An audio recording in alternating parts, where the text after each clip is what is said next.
Dito guys, gumamit ako ng kalit kasi magaling ako mag-smikos at tumae tayo dito sa bush at magantay ng kalaban. Time first sa taha, kaya maghintay tayo ng kalaban. At nakita ko si Benitita. Gusto niya magsabayan kami at malakas ako, one hit lang siya sa akin kasi minukos-mikos ko na mga insan. Ha? Ito guys, tamang kala lang ako naghahanap ng mga kalaban. At nakita ko si Benedita, banata natin agad. Dito guys, nakita ko si Benedita na hindi pa umuwi. Kasi gusto pa siyang magsabayin kami ulit ha. Nakita ko siya, pong! Pinakain ko ng bas. Sarap no? Dito guys, pumunta ako ng midlane kasi nakita ko lumalalim yung ML at binigyan ko na. At minikos-mikos ko na.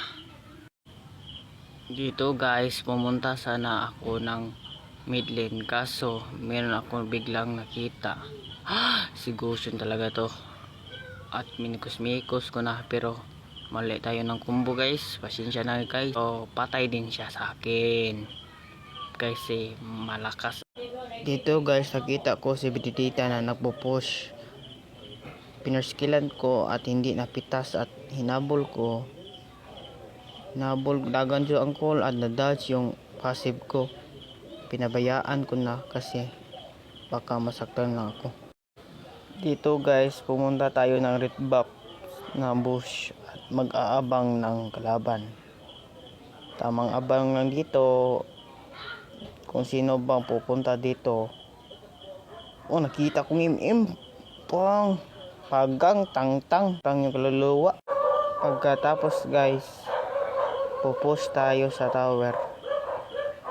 Dito guys, tamang abang lang tayo sa push. Maghihintay tayo ng mga kalaban.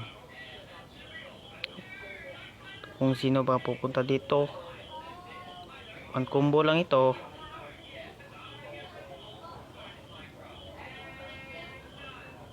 Pagang na hook ni Minsita pa pitas din sa akin. Dito guys, nag-rush kami at pinakain agad natin ng bas. Ang sarap ng bas no. Pag pinatay, hindi namatay. Sayang. Dohil na sana. Dito guys, nag-last na naman ulit. Pinitas ko agad si Johnson.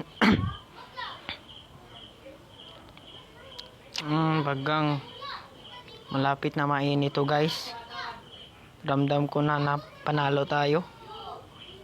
Sino bang MVP? Edi ako. Kasi malakas ako. Na. Tignan natin kung sino MVP. Ramdam ko na ako ang MVP dahil ako ang malakas. Siyempre kita ang bida dito. Kita yung MVP.